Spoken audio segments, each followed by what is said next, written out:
கர்த்தருடைய பரிசுத்த நாமத்திற்கு மகிமை உண்டாவதாக.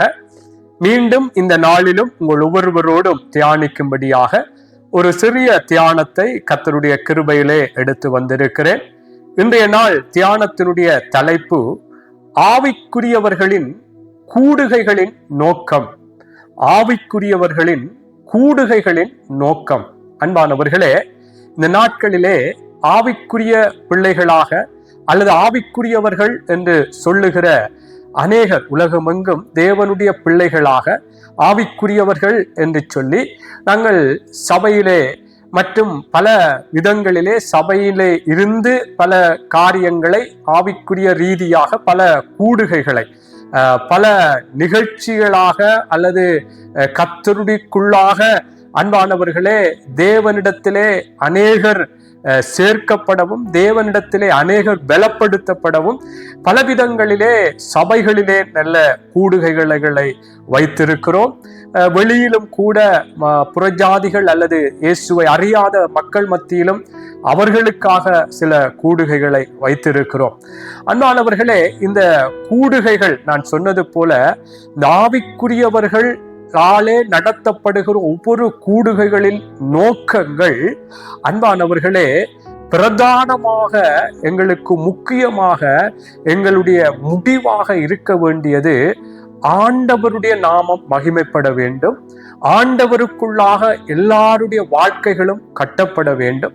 ஆண்டவருக்குள்ளாக ஒரு தேறினவர்களாக மாற்றப்பட வேண்டும். இது நான் சொல்லுவது எல்லா நிலைகளிலும் இருக்கிறவர்களுக்கான கூடுகைகளுக்குரிய நோக்கம். நான் சொன்னது போல புதிதாக தேவனை இயேசப்பாவை அறியாதவர்களுக்கான சில கூடுகைகளாக பல இடங்களிலே பல விதங்களில் அவர்களை அழைத்து அவர்களுக்கு சில பணிவினைகள் அல்லது சில உதவிகள் செய்து பல காரியங்கள் அவர்களுடைய மனநிலைகளை அறிந்து கொள்ளும்படியாக அவர்களோடு பேசி இப்படியெல்லாம் சில கூடுகைகள் பல விதங்களிலே பெயரிடப்பட்டு நாங்கள் அந்த கூடுகைகளை வைத்திருக்கிறோம். ஆனால் இதனுடைய நோக்கம் அன்பானவர்களே கிறிஸ்துவுக்குள்ளாக எல்லாரும் நடத்தப்பட வேண்டும் என்பதுதான். ஆமென். இங்கே பாருங்கள், அப்போஸ்தலனாகிய பவுல் கொலேசியர் 1:28 ஒரு வார்த்தை சொல்லுகிறார். பாருங்கள், 1:28 எந்த மனுஷனையும் கிறிஸ்து இயேசுவுக்குள் தேறினவனாக நிறுத்தும்படிக்கு அவரையே நாங்கள் அறிவித்து எந்த மனுஷனுக்கும் புத்தி சொல்லி எந்த மனுஷனுக்கும் எல்லா ஞானத்தோடும் உபதேசம் பண்ணுகிறோம். அதற்காக நான் எனக்குள்ளே வல்லமையாய் கிரியை நடப்பிக்கிற அவருடைய பலத்தின்படி போராடி பிரயாசப்படுகிறேன் சொல்லுகிறார். எந்த மனுஷனையும் கிறிஸ்து இயேசுவுக்குள் தேறினவனாக நிறுத்தும்படிக்கு அவரையே நாங்கள் அறிவித்து அந்த மனுஷனுக்கும் புத்தி சொல்லி எந்த மனுஷனுக்கும் புத்தி சொல்லி எந்த மனுஷனுக்கும் எல்லா ஞானத்தோடும் உபதேசம். ஆகவே நான் சொல்லுகிற விடயம் அன்பானவர்களே, நாங்கள் எல்லாரும் ஆவிக்குரிய பிரகாரமாக ஆவிக்குரியவர்கள் ஆகிய நாங்கள் பல விதங்களிலே கிறிஸ்துவை முன்னிலைப்படுத்தி நாங்கள் பல கூடுகைகள் வைத்திருக்கிறோம். அதிலே எங்களுடைய நோக்கத்தை நாங்கள் விட்டுவிடக்கூடாது. அதிலே வெளியில இருக்கிற ஜனங்களை நாங்கள் உள்ளே எடுக்க வேண்டும் என்று சொல்லி நாங்கள் அவர்களுக்கு ஏதோ சாப்பாடுகள் குடித்து சில விளையாட்டுகள் காரியங்கள் சில அவர்களுடைய மனநிலைகளை அறிந்து கொள்ளும்படியாய் பேசி இப்படியெல்லாம் அவர்களை அழைத்து பல காரியங்களை பரிமாறி கொள்ளும் பொழுது எங்களுடைய நோக்கம் கிறிஸ்துவை அவர்கள் அறிய வேண்டும். ஆமென். அதாவது எந்த மனுஷன், இதில் பவுல் சொன்னது போல கிறிஸ்துவை எந்த மனுஷனுக்கும் அறிவித்து அவரையே நாங்கள் அறிவித்து எந்த மனுஷனுக்கும் புத்தி சொல்லி எந்த மனுஷனுக்கும் எல்லா ஞானத்தோடு உபதேசம் பண்ணுகிறோம் என்று சொன்னது போல அன்பானவர்களே, இதுதான் எங்களுடைய முக்கியமாக எங்களுடைய ஒரு முடிவாக இருக்க வேண்டும். எல்லா அந்த கூடுகைகளுடைய முடிவும் அதாவது நான் புதிதான ஜனங்கள் மத்தியிலோ அல்லது ஆவிக்குரிய பிள்ளைகளாய் இருக்கிற நாங்கள் கூட ஒருவரை ஒருவர் இன்னும் அன்பு செலுத்த ஐக்கியப்பட நாங்கள் சில கூடுகைகளை வைக்கிறோம் என்றால் அதிலும் கூட கிறிஸ்து மகிமைப்பட வேண்டும். கிறிஸ்துவினுடைய அந்த வளர்ச்சி, கிறிஸ்துவுக்குள்ளான வளர்ச்சி பெருக வேண்டும். ஆமென். அதை விட்டு நாங்கள் ஏதோ அதிலே எந்த விதத்திலும் ஒரு குறைந்து போவதற்கு அல்லது உலக பிரகாரமாகவே நாங்கள் அதிலே வந்து கதைத்து பேசி இந்த உலக பிரகாரமான பழக்க வழக்கங்களை செய்துவிட்டு போகிறதற்கல்ல. அன்பானவர்களே, இந்த ஆவிக்குரியவர்கள் ஆகிய நாங்கள் எங்களுடைய கூடுகைகள், எங்களுடைய எல்லா நாங்கள் சேருகிற நேரங்களிலே கர்த்தர் மகிமைப்பட வேண்டும். கிறிஸ்துவுக்குள்ளாக நாங்கள் தேறினவர்களாக ஒருவர் நாங்கள் ஒரு ஐக்கியம், அன்பு, இப்படியாக நாங்கள் பரிந்து பேசுதல், இப்படியாக நாங்கள் ஒருவருக்கொருவர் காட்டத்தக்கதாக அந்த கூடுகைகளுடைய பிரதிபலிப்புகள் இருக்க வேண்டும். ஆகவேதான் சொல்றேன், இன்னைக்கு ஆவிக்குரியவர்களினுடைய கூடுகைகள் நோக்கம் கிறிஸ்துவை தவிர்த்து வேறு காரியங்களுக்குள்ளே போய்விடக்கூடாது. பாவமான காரியங்கள் செய்யும்படியாகவோ அல்லது ஒரு தவறான கிறிஸ்துவனுடைய வார்த்தைக்கு முரணான ஒரு செயற்பாடுகள் செயற்படுத்தும்படியாக அந்த கூடுகைகளுடைய முடிவுகள் போய்விடக்கூடாது. ஆகவேதான் ஆவிக்குரியவர்கள் கூடுகைகளுடைய நோக்கம் கிறிஸ்து மகிமைப்பட வேண்டும். கிறிஸ்துவுக்குள்ளாக அந்த இடத்திலே வருகிறவர்கள் தேறினவர்களாக மாற வேண்டும். ஆமென். கிறிஸ்துவினுடைய அன்பை இன்னும் அறிந்து கொள்ள வேண்டும். அன்புக்குள்ளாக அவர்கள் இன்னும் அந்த அன்புக்குள்ளாய் கடந்து வர வேண்டும். இதுதான் இந்த ஆவிக்குரியவர்களுடைய கூடுகைகள் நோக்கம். அதை விட்டு அதிலே ஒரு ஒரு கூடாத காரியங்கள், தவறான காரியங்கள், உலகத்தின் பழக்க வழக்கங்கள் அதிலே கற்றுக்கொள்ளுவதற்கோ அல்லது அதிலே ஒரு தேறினவர்களாய் மாறும்படியாகவோ அங்கே நடைபெறக்கூடாது. ஆகவே இது மிகவும் முக்கியம். அன்பானவர்களே, இதைத்தான் நான் சொல்றேன். இந்த பவுல் அதை சொல்றார், எந்த மனுஷனும் கிறிஸ்துவுக்குள்ளே தேறினவர்களாக, இந்த மனுஷனை கிறிஸ்து இயேசுக்குள் தேறினவனாக நிறுத்தும்படிக்கு அவரையே நாங்கள் அறிவித்து எந்த மனுஷனுக்கும் புத்தி சொல்லி எந்த மனுஷனுக்கும் எல்லா ஞானத்தோடும் உபதேசம் பண்ணுகிறோம். அல்லேலூயா. ஆகவே அன்பானவர்கள், இந்த நோக்கம் எங்களுக்குள்ள இருக்க வேண்டும். பாருங்கள், நான் ஒரு வார்த்தையை உங்களுக்கு சொல்லுகிறேன். அங்கே மத்தேயுல கூட சொல்லப்படுகிறது, நாங்கள் கிறிஸ்துவுக்குள்ளாக நாங்கள் எப்பொழுதும், மத்தேயு அல்ல, அங்கே 1 ராஜாக்கள் புஸ்தகம், மன்னிக்கும் 21வது அதிகாரம், 1 ராஜாக்களின் புஸ்தகம் 21வது அதிகாரம் 8வது வசனத்திலிருந்து 14. இங்கே ஒரு ஆவிக்குரிய ரீதியிலே இன்றைக்கு சில வேளைகள் இப்படியான ஒரு கூடுகைகளுக்குரிய காரியங்கள் நடக்கிறது. அதனாலே நான் இந்த ஒரு உதாரணத்தை சொல்ல விரும்புகிறேன். பாருங்கள், 1 ராஜாக்கள் 21வது அதிகாரம் 8வது வசனத்திலிருந்து 14வது வசனம் வரைக்கும் வாசிக்கிறேன். இது உங்களுக்கு தெரியும். நாபோத்திடம் ஆகாப் அந்த திராட்சை தோட்டத்தை தனக்கு விற்று போடும்படியாய் கேட்ட பொழுது அங்கே நாபோத் சொல்லுகிறார், நான் தரமாட்டேன், இது என்னுடைய பிதாக்களுடைய சுதந்திரம், உனக்கு நான் தரமாட்டேன் என்று சொல்லி அவன் இறுதி வரைக்கும் அங்கே ஆகாபுக்கு சொல்லுகிறான்.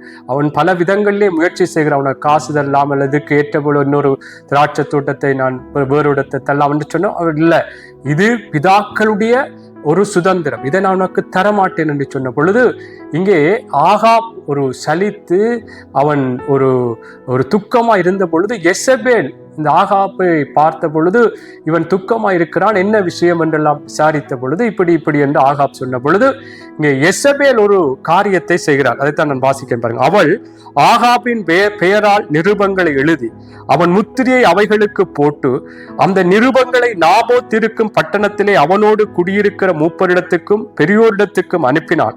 அந்த நிருபங்களில் அவள் எழுதினது என்னவென்றால், நீங்கள் உபவாசம் என்று பிரசித்தப்படுத்தி நாபோத்தை ஜனத்தின் முன் நிறுத்தி தேவனையும் ராஜாவையும் தூசித்தா என்று அவன் மேல் சாட்சி சொல்லுகிற பேலியாளின் மக்களாகிய 2 பேரை அவனுக்கு எதிராக நிறுத்தி அவனை வெளியே கொண்டு போய் அவன் சாகும்படிக்கு அவனை கல்லறியுங்கள் என்று எழுதினான். அவன் பட்டணத்தில் குடியிருக்கிற மூப்பரும் பெரியோருமாகி அவன் பட்டணத்து மனுஷர் யெசபேல் தங்களுக்கு அனுப்பின நிருபங்களில் எழுதி கட்டளையிட்டிருந்தபடியே செய்தார்கள். அவர்கள் உபவாசம் என்று பிரசித்தப்படுத்தி நாபோத்தை ஜனத்தின் முன்னே நிறுத்தினார்கள். அப்பொழுது பேலியாளின் மக்களாகிய 2 பேர் வந்து அவனுக்கு எதிராக உட்கார்ந்து நாபோத் தேவனையும் ராஜாவையும் தூசித்தான் என்று ஜனத்துக்கு முன்பாக அவன் மேல் சாட்சி சொன்னார்கள். அதற்கு பின்பு அவனை பட்டணத்துக்கு வெளியே கொண்டு போய் அவன் சாகும்படி அவனை கல்லெறிந்து சொல்ல. பாருங்கள், என்ன பாருங்க, அந்த உபவாசம் என்று சொல்லி அவனுக்கு எதிராக சில பொய் குற்றச்சாட்டுகளை பொய்யாக இவன் வந்து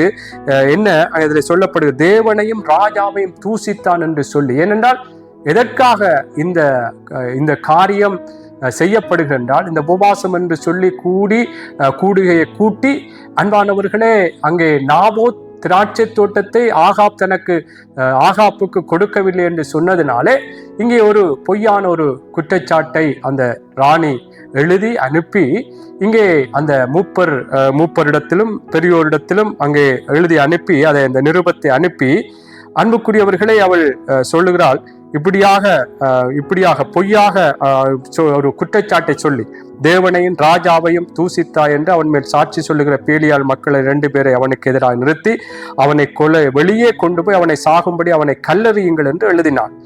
அந்த பட்டணத்திலே குடியிருக்கிற மூப்பரும் பெரியோருமாகி அவன் பட்டணத்து மனுஷர் யெசபேல் தங்களுக்கு அனுப்பின நிருபங்களில் எழுதி கட்டளையிட்டு இருந்தபடியே செய்தார். அந்த யெசபேல் இவர்களுக்கு எழுதி கட்டளையிட்டு இருந்தபடியே இந்த நாபோத்தை அன்பானவர்களே உபவாசம் என்று சொல்லி அறிவித்து இவன் மேலே பொய்யான ஒரு குற்றச்சாட்டை யெசபேல் எழுதி அனுப்பினது போல அதன் பிரகாரம் அவனை கல்லறிந்து கொண்டார்கள். இன்றைக்கும் சில வேளைகளில் நான் ஏன் இதை சொல்லுகிறேன் என்றால், இன்றைக்கு எங்களுடைய கூடுகை, ஆவிக்குரியவர்களுடைய கூடுகை சில வேளைகளில் யாரையும் ஒரு வேதனைப்படுத்தும்படியாக, யாரையும் ஒரு ஒதுக்கி, யாருக்கும் ஒரு பழிக்கு பழி வேண்டி, யாரையும் ஒரு வெட்கப்படுத்தும்படியாக எங்களுடைய கூடுகைகளை நாங்கள் இப்படி கூடினோம், 50 பேர் கூடினோம், அல்லது இந்த பட்டணத்திலே ஒரு 10 சபை சேர்ந்து கூடியிருக்கிறோம், அந்த மற்ற சபை மக்களுக்கு ஒரு வெட்கம் வரும், அப்படியான ஒரு அந்த எண்ணத்தோடு எங்களுடைய கூடுகை இருக்கக்கூடாது. அன்பானவர்களே, இங்கே பாருங்கள், உபவாசம் என்று சொல்லி கூடி அங்கே அந்த நாபோத் ஒரு தேவனுடைய மனுஷன், அந்த மனுஷனை கல்லறிந்து கொள்ளும்படியாக அந்த கூடுகையை கூட்டினார்கள். இன்றைக்கும் நாங்களும் பிழையான முறைகளிலே ஆவிக்குரியவர்களுடைய கூடுகை இருக்கக்கூடாது. தவறான காரியங்களுக்காக இந்த உலகத்தின் சில போக்குகளுக்கும் உலகத்தின் சில சட்டதிட்டங்களுக்கும் ஏற்றாற்போல எங்களை மாற்றிக்கொள்ளும்படியாய் இந்த அரசியல் காரியங்களிலே சில தேவனுக்கு பிரியமில்லாத காரியங்களுக்கு நாங்களும் இணைந்து போகும்படியாக எங்களுடைய கூடுகைகள் எல்லாம் இருக்கக்கூடாது. அன்பானவர்களே, மிகவும் ஜாக்கிரதையா இருக்க வேண்டும். ஆமென். ஆகவே கர்த்தருடைய பிள்ளைகள் நாங்கள் கர்த்தருக்குள்ளாக கிறிஸ்துவுக்குள்ளே நாங்கள் தேறினவர்களாய் மாற வேண்டும். கிறிஸ்து ஒவ்வொருவருக்குள்ளும் மகிமைப்பட வேண்டும். அதுதான் ஒரு ஆவிக்குரிய பிள்ளைகளாய் இருக்கிற ஒவ்வொருவருடைய கூடுகைகளிலே வெளிப்பட வேண்டும். இதுதான் முக்கியம். இதை விட்டு யாரையும் அன்பானவர்களே வேதனைப்படுத்தும்படியோ, யாரையும் ஒதுக்கும்படியோ, யாருக்கும் ஒரு துக்கம் வரட்டும், வெட்கம் வரட்டும், இது ஒரு பழி வேண்ட காரியம் என்று சொல்லியோ, அல்லது ஏதோ ஒரு அரசியல் தவறான அருவருப்பான பாவமான காரியங்களுக்கு நாங்களும் இணைந்து வருகிறோம் என்று சொல்வதற்காக எங்களுடைய கூடுகைகள், அதிலே அந்த அறிவிப்புகள் வரும்படியாக அந்த கூடுகைகள் இருக்கக்கூடாது. ஆகவே ஆவிக்குரிய பிள்ளைகள் நாங்கள் கூடுகிற அந்த கூடுகைகள் கர்த்தருக்கு மகிமை உண்டாக கூட வேண்டும். ஆமென். நான் சொன்னது போல ஒரு புதிய ஜனங்களுக்குரிய கூடுகையா இருந்தாலும், ஆவிக்குரிய ரீதியிலே வளர்ந்து கொண்டு வருகிறவர்களுக்குரிய கூடுகை இருந்தாலும், அது பல விதங்களில் கூடுகை இருக்கு. பிள்ளைகளுக்கு, பெரியவர்களுக்கு, பெண்களுக்கு, இப்படி எல்லாம் அன்பானவர்களை ஊழியர்களுக்கு, பட்டணங்களிலே தேசங்களிலே ஊழியர்களுடைய கூடுகைகள் இப்படி எல்லாம் இருக்கிறது. சபைகளுடைய இப்படி எல்லாமே கர்த்தருக்குள்ளாக தேற வேண்டும். ஆமென். மற்றவர்களையும் தேவனுக்குள்ளாக கூட்டி சேர்க்கத்தக்கதான ஒரு கூடுகையா இருக்க வேண்டும். மற்றவர்கள் வேதனைப்பட்டு மற்றவர்களை கல்லறிந்து, இந்த நாபோத்தை கல்லறிந்து கொள்ளும்படியா உபவாசத்தை கூட்டினது போல், அப்படியான மற்றவர்களுக்கு ஏதோ விதத்திலே அவர்கள் வேதனைப்பட வேண்டும் என்று சொல்லி எங்களுடைய கூடுகைகள் இருக்கக்கூடாது. ஆகவே ஆவிக்குரிய பிள்ளைகளாக எங்கள் ஒவ்வொருவருடைய கூடுகைகளும் தேவன் மகிமைப்பட வேண்டும். கிறிஸ்துவுக்குள்ளே தேறினவர்களாய் மாற வேண்டும். கிறிஸ்து ஒவ்வொருவருக்குள்ளும் பெருக வேண்டும். ஆகவே இதுதான் எல்லா விதத்திலும் ஒவ்வொரு கூடுகைகளுடைய முக்கியமான நோக்கமா இருக்கு. எல்லாம் சில வேளை ஆரம்பத்திலே வந்து கதைத்து பேசி சாப்பிட்டு இப்படி காரியங்கள் இருந்தாலும் அதிலே அப்படியே போய்விடக்கூடாது. அதிலே கர்த்தர் அவர்களுக்குள்ளாக ஏதோ ஒரு விதத்திலே ஒரு ஜெபத்தின் மூலமோ ஏதோ ஒரு சிறிய வார்த்தையின் மூலமோ அங்கே மகிமைப்பட வேண்டும். கர்த்தருக்குள்ளாகத்தான் அந்த காரியங்கள் அன்பானவர்களே நிறைவேற வேண்டும், முற்றுப்பெற வேண்டும். ஆமென். இதை நாங்கள் கருத்திலே கொள்வோம். ஆவிக்குரிய ஒவ்வொரு பிள்ளைகளுடைய கூடுகையில் வீட்டில் கூட நாங்கள் கூடும் பொழுது கர்த்தர் மகிமைப்பட வேண்டும். இதை விட்டு உலகத்துக்கு ஏற்றாற் போல எங்களுடைய காரியங்களும் பழக்க வழக்கங்களும் பேச்சுக்களும் அன்புக்குரியவர்களே விடயங்களும் இருந்து விடக்கூடாது. கர்த்தருக்குள்ளாக சில வேளைகளில் உலக பிரகாரமான செய்திகளை பேசலாம், விடயங்களை பேசும். ஆனால் எங்களுடைய அந்த அந்த வார்த்தைகளுடைய முடிவுகள் எல்லாமே கர்த்தருக்குள்ளே வந்து விட வேண்டும். அதை தொகுத்து ஒரு சாராம்சம் கர்த்தர் இப்படித்தான் சொல்லுகிறார் என்ற ஒரு ஒரு ஒரு ஒரு பதிலை நாங்கள் கர்த்தருக்குள்ளே கொண்டு வருவோம். அவை இந்த கூடுகைகளிலே நாங்கள் மிகவும் கவனமாயிருப்போம். கர்த்தர் என்னையும் உங்களையும் ஆசீர்வதிப்பாராக. ஆமேன், ஆமேன், ஆமேன்.